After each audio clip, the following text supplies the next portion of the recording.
When I was about 16 years old, I used to hang out at this internet cafe a lot. It is an old school place where you pay by the hour to use their computers. He was a young guy, probably around 15, and he had these big fat tears running down his face. I couldn't help but ask what was wrong. So I walked over and sat down next to him, and it was the perfect place for me to go if I wanted to play video games all day or chat with my friends online. This time he was sitting with a couple of other guys, and they were all laughing and having a good time. I was walking home from school when I saw him sitting on a bench in the park across from me. He was alone, and he was staring off into space. I walked over and sat down next to him. You can stay over for dinner too. My mom makes great food. He looked up at me and smiled. Really? Thanks, he said. Sure, honey, she said. No problem. Then I hung up. I couldn't wait for my friend to meet my mom. She is one of the most caring people I know, and I knew she would do anything to help him. Your mom is amazing. I feel so much better now. No problem, I said. Anytime, man. He was always smiling and laughing, and he never mentioned his ex.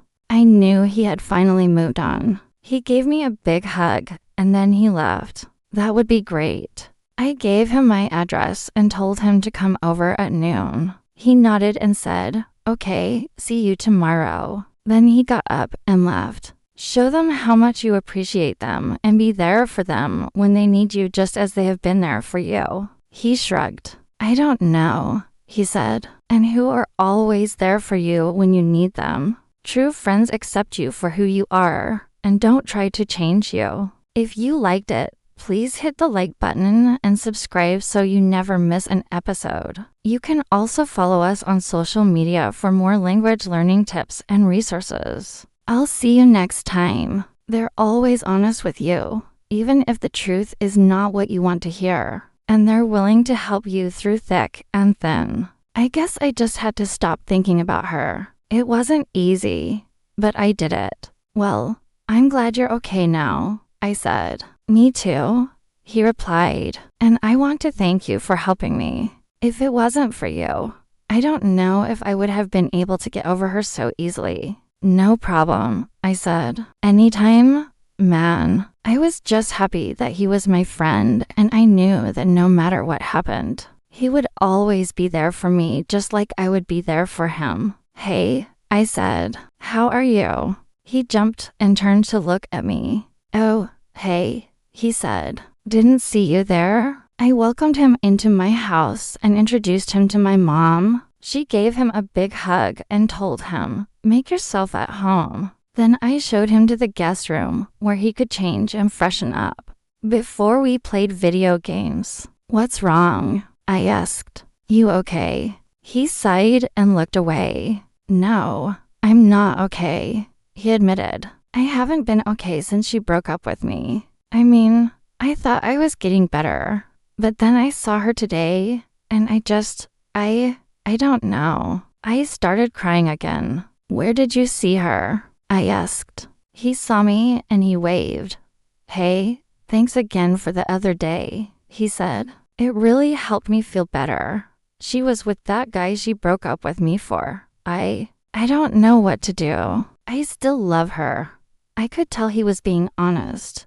When someone loves someone, they can't help but think about them all the time. The person you have feelings for is always on your mind and you can't focus on anything else. That's what was happening to him. He was so in love with his ex that he couldn't move on. No problem, I replied. How are you holding up? Have you gotten over your ex? He nodded. Yeah, I think so, he said. It still hurts a little bit, but not as much as before. Just then, one of his friends nudged him and whispered something in his ear. The guy's face suddenly fell. Afterwards, we played some more video games and talked about everything and nothing. It was just a fun, relaxing day, and I could tell he was enjoying himself. Oh, sorry, he said to me. I gotta run. See ya. He got up and ran out of the cafe without even saying goodbye. I thought it was weird, but I didn't think much of it. Maybe he had to go somewhere important or something. One day when I was there, I saw a kid sitting at one of the computers crying. "What's the matter?" I asked. "Why are you crying?" The guy looked up at me and responded in broken English. "My girlfriend just broke up with me. I can't believe it. I thought she loved me." I felt bad for him because I had just gone through a breakup myself. So I tried to comfort him by putting my arm around his shoulder. "Don't worry," I said. "You'll get over it. There are plenty more fish in the sea." He looked up at me and smiled weakly. "Thanks," he said, "but I don't know. I feel like I'm never gonna find someone as special as her." I knew exactly how he felt. When you go through a breakup, it's hard to think that you're ever going to be happy again. Everything reminds you of the person you lost, and it seems impossible to move on. I stayed with him for a while, trying to cheer him up and make him laugh. We talked about video games and girls and everything else that teenage boys talk about. And slowly but surely, he started to feel better. By the time his hour was up and he had to leave, he was actually smiling again. "Thanks for listening," he told me. "It really helped me feel better." I waved as he left, and that was the end of it. I never saw him again, or so I thought. A few weeks later, I was hanging out at the same internet cafe when I saw him again. But a few days later, I saw him again at the mall.